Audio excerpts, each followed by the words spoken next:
Goblok berarti. Anda sadar nggak apa yang udah Anda lakukan untuk bangsa ini? Anda memecah belah bangsa ini. Anda udah tua, katanya Anda profesor. Justru malah saya semakin termotivasi bahwa tanggal besok hari Rabu saya akan hadir lagi ke Barreskrim karena Rocky Gerung akan dipanggil. Iya. Enggak. Oh iya, bahkan ya. ada ancaman bahkan ada ancaman saya akan dibunuh. Emak-emak gak jelas pakai kacamata itu datang melakukan intimidasi dan menurut kita sebuah tindakan yang sungguh tidak bermoral. Dan kita walaupun dalam kondisi apapun bahkan sempat melakukan acara dorong-dorong kepada Rocky Gerung yang didampingi pengacaranya waktu itu. Nah nanti pemeriksa akan datang, saudara Rocky Gerung pada tanggal 13 September itu nanti akan dipanggil lagi untuk... Kalau kita terus sikut-sikutan hanya karena perbedaan pilihan dan preferensi politik, maka kegaduhan demi kegaduhan akan terus terjadi sehingga upaya kita untuk bersama-sama menciptakan suasana kedamaian dan kerukunan untuk mendorong upaya untuk mencapai cita.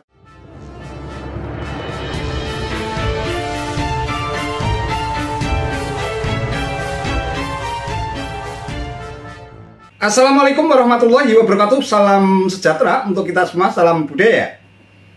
Sahabat-sahabat terlintas bangsa dan setanah air yang sangat saya hormati, aksi emak-emak bernyali besar usai Rocky Gerung menjalani pemeriksaan di Barreskrim Polri pada tanggal 6 September 2023 yang lalu, yang belakangan diketahui ternyata caleg PDIP DPRD Cianjur, Jawa Barat, tampaknya telah memancing reaksi murka dari sejumlah pendukung Rocky Gerung. Menurut pengakuan Noviana, ia usai melakukan aksi bernyali besar di Barreskrim Polri itu, ia mengaku mendapatkan kekerasan fisik yang diserempet motor hingga membuat kakinya memar. Tidak hanya itu, ia juga mendapatkan ancaman teror melalui berbagai pesan lewat chat WA. Bahkan ia juga mengaku mendapatkan ancaman bakal dibunuh. Benar-benar bikin kita miris. Sementara itu, aliansi Juta Buruh yang juga hadir pada saat Rocky Gerung melontarkan makian kepada Presiden Jokowi lewat narasi yang dinilai tidak beradab dan tak beretika melalui sebutan bajingan yang tolol, kabarnya juga akan melakukan aksi tandingan dengan mengerahkan ribuan massa pada hari Rabu pada saat pemeriksaan Rocky Gerung yang kedua di Barreskrim Polri. Goblok berarti. Anda sadar nggak apa yang udah Anda lakukan untuk bangsa ini? Anda memecah belah bangsa ini. Anda udah tua, katanya Anda profesor. Nanti ada Silakan bicara tapi jangan main fisik. Jangan main fisik. Ya, jangan fisik. Nggak boleh sentuh. Sementara Anda memecah belah kami anak bangsa. Anda melakukan narasi-narasi suatu penggiringan opini. Anda sadar nggak? Bahkan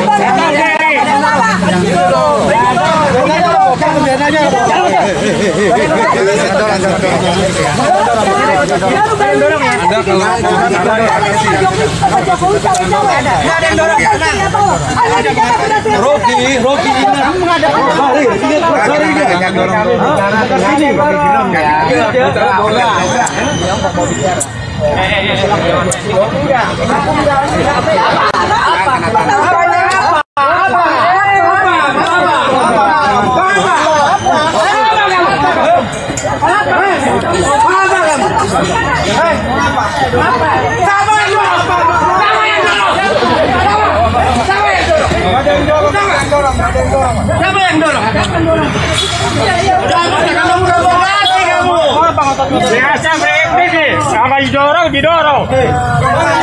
Ada saksi ini. kita nggak dorong, Anda cuma mendorongkan. Apa jadi jatuh? Jangan jadi pemikiran Rocky Gerung. Dan kita kan kurang ajar, goblok.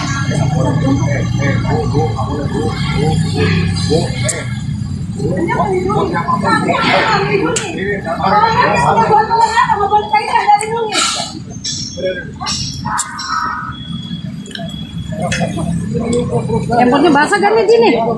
Siapa itu? Anopi. Keluarin. Gerakan Nasional Tangkap Rocky Gerung itu ketika keluarnya statement dari Rocky Gerung yang menghina Jokowi, di mana saya dan beberapa teman aktivis di Jakarta sepakat, karena yang kita lihat kan kegaduhan yang dibuat oleh Rocky Gerung itu bukan hanya di Jakarta, di Bekasi, di Tangerang, di Kalimantan, di Sumatera, dan di beberapa titik wilayah itu melakukan aksi, bahkan seperti Kalimantan sendiri sampai ada ritual adat budayanya gitu ya.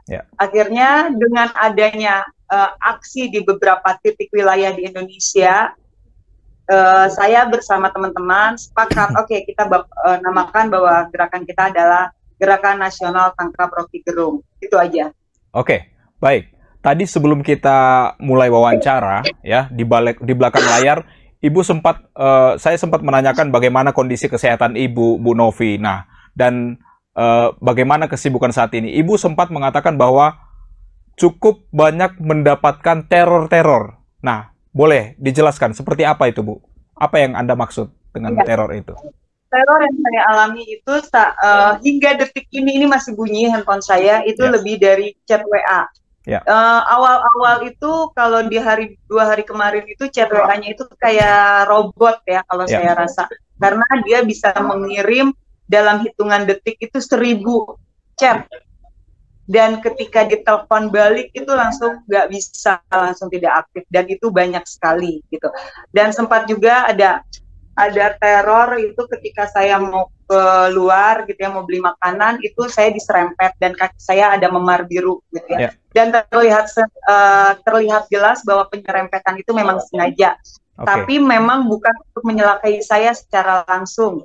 Karena di sini kalau saya menangkap, mereka memang sengaja ingin mendownkan psikis saya dan mental saya. Tapi alhamdulillah hingga detik ini karena banyaknya support dari teman-teman, dari keluarga, baik yang di Indonesia dan di luar negeri, saya baik-baik aja, dan secara mental maupun psikis tidak sama sekali terpengaruh.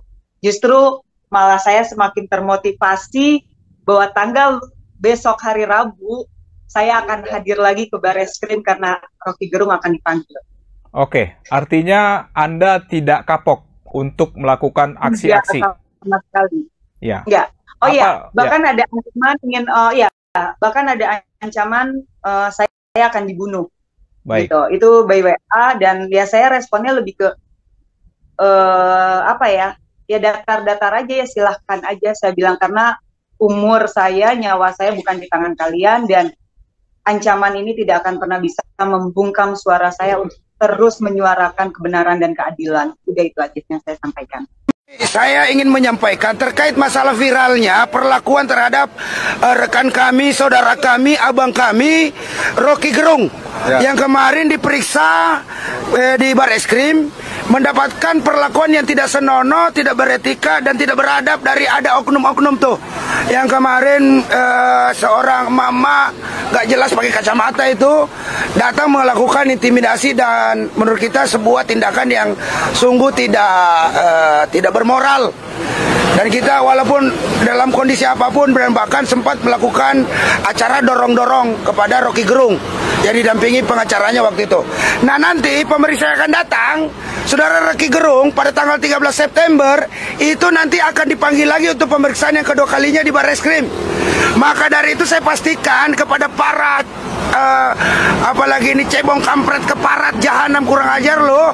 Nah, kami ini semua hadir di sini akan mendampingi Rocky Gerung. Siap gak? Siap. Siap tidak? Siap. Siap tidak? Siap. Nah, kita akan dampingi Rocky Gerung. Kita akan datang dan kita akan saksikan di situ. Lu datang, kita tunggu. Lu jual, kita borong. Betul nggak?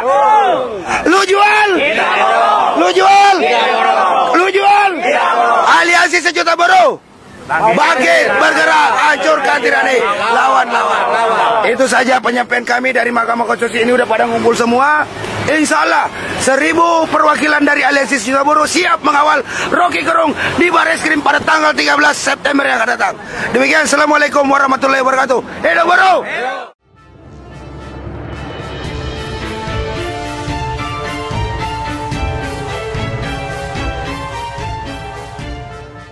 Sahabat-sahabat Lintas bangsa dan setanah air yang sangat hormati, kalau aksi saling membalas dendam itu benar-benar terjadi, tentu membuat kita sebagai anak bangsa sama-sama miris. Bagaimana bisa terjadi seorang Rocky Gerung yang sebenarnya ia tidak mewakili dan merepresentasikan siapapun.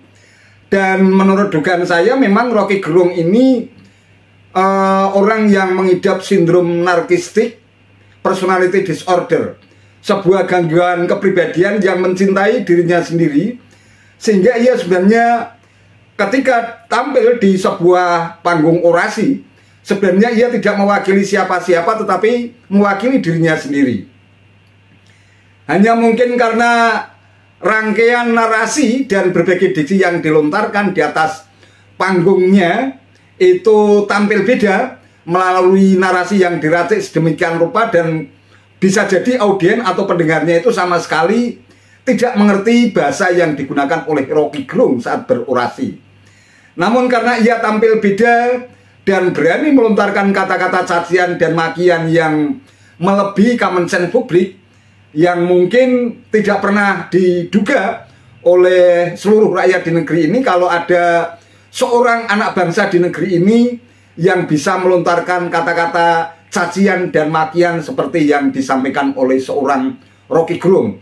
Itulah yang mungkin membuat para pendukung Rocky Gerung sekaligus menjadi pembenci Jokowi itu memberikan aplaus dan tepuk tangan meriah setiap kali Rocky Gerung ini melontarkan kata-kata yang dinilai sangat berlebihan dan tidak beretika. Nah, bagi saya seorang Rocky Gerung ini memang sesuai dengan gangguan kepribadian yang bersarang di dalam jiwa dan kepribadiannya, orang yang menderita sindrom narkisis. Bisa jadi saat usianya mencapai 64 tahun tetapi Rocky Gerung masih betah menjomblo, merupakan ekspresi dari kepribadiannya yang terlanjur mencintai dirinya sendiri sehingga tidak pernah bisa mencintai orang lain termasuk kepada lawan jenisnya. Ini hanya sekedar candaan saja ya, hanya merupakan dugaan-dugaan yang muncul begitu saja dari apa yang ada dalam layar pikiran saya. Karena terlanjur mencintai dirinya sendiri, ia seolah-olah merasa dirinya itu paling benar dan menjadi pemilik tunggal kebenaran. Ini kan sebuah sikap dan kepribadian yang sebenarnya sangat tidak pantas untuk dijadikan sebagai rujukan, apalagi dijadikan sebagai narasumber dalam sebuah diskusi. Dalam berbagai forum tentu Rocky Gerung sesuai dengan kepribadiannya yang narkis seperti itu, ia cenderung untuk mencintai dirinya sendiri, dan tentu saja ia sangat gila hormat, gila pujian, dan ia selalu tidak mau mengalah ketika diajak untuk berdebat dan berdiskusi. Ia menjadi pemilik tunggal kebenaran dalam sebuah diskursus, dalam sebuah wacana yang disampaikan di ruang-ruang publik. Itulah yang membuat saya ini memang agak heran, kenapa seorang Rocky Gerung yang selama ini memang hanya untuk kepentingan dirinya sendiri, untuk mencari panggung guna mengekspresikan sikap dan kepribadiannya yang mengalami gangguan dan hambatan seperti itu, justru dipuja-puji setinggi langit oleh para pembenci Presiden Jokowi. Logika politiknya mungkin karena keberanian dan nyali seorang Rocky Gerung yang di luar batas common sense publik, yang sama sekali tidak pernah diduga oleh masyarakat kebanyakan kita. Itulah yang membuat Rocky Gerung itu mendapatkan tempat tersendiri di hati para pembenci Presiden Jokowi.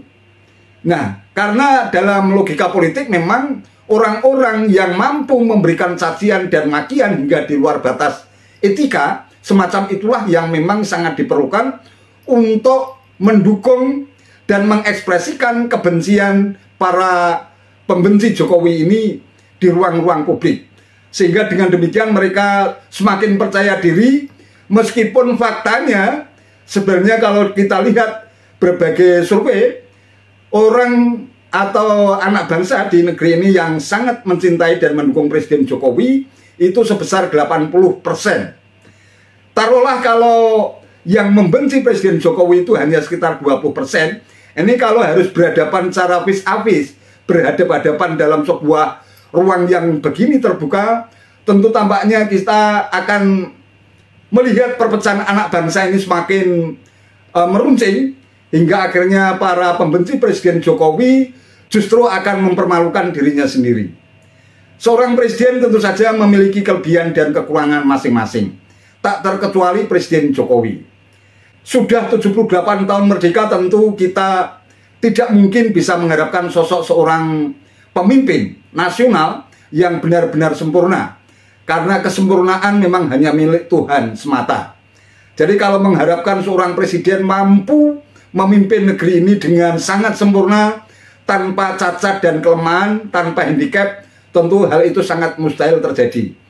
Oleh karena itu seharusnya kalau memang negara kita, negara dan bangsa kita yang sudah jauh mengalami ujian yang begitu luar biasa, yang sudah dirancang secara visioner oleh para founding fathers, seharusnya kita harus bersikap manjing ajur ajar, bisa menerima siapapun orang nomor satu di negeri ini yang diberikan amandat oleh rakyat untuk memimpin bangsa yang besar ini. Dengan ratusan juta, mungkin sekitar 173 juta jiwa penduduk Indonesia yang begitu beragam, baik dari sisi suku, agama, ras maupun antar golongan atau antar kelompok. Ini kalau bisa menerima terhadap semua kelebihan dan kekurangan seorang presiden, tentu negeri ini akan menjadi semakin damai, aman, tentram. Kita bisa hidup bersama meskipun kita memiliki perbedaan masing-masing.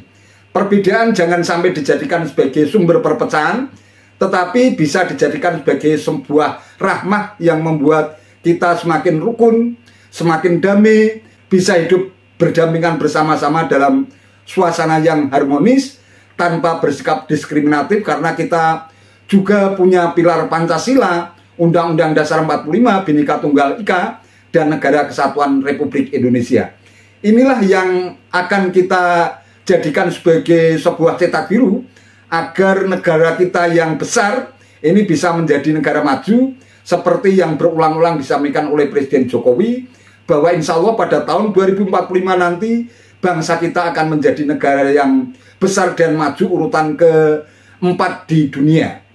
Ini sebuah cita-cita dan impian besar yang wajib untuk kita dukung bersama, sehingga jangan sampai terjadi sesama anak bangsa justru membuat kacau yang membuat cita-cita dan impian besar untuk menjadi negara besar dan maju pada saat Indonesia mencapai masa kejayaan Indonesia Emas 2045 justru terhambat akibat kita terus berkonflik oleh persoalan-persoalan yang kita bikin sendiri. Mudah-mudahan hal ini bisa kita eliminir, bisa kita kurangi. Bahkan kalau bisa semua anak bangsa di antara perbedaan-perbedaan yang kita miliki ini bisa menyatukan kehendak secara kolektif untuk membuat bangsa kita benar-benar menjadi bangsa yang besar dan maju. Kalau kita terus sikut-sikutan hanya karena perbedaan pilihan dan preferensi politik, maka kegaduhan demi kegaduhan akan terus terjadi, sehingga upaya kita untuk bersama-sama menciptakan suasana kedamaian dan kerukunan untuk mendorong upaya untuk mencapai cita-cita negara besar dan maju ini tentu akan terus terusik dan terganggu akibat ulah kita sendiri. Wallahu a'lam bishawab. Itu saja yang bisa saya sampaikan. Terima kasih atas perhatiannya. Wassalamualaikum warahmatullahi wabarakatuh.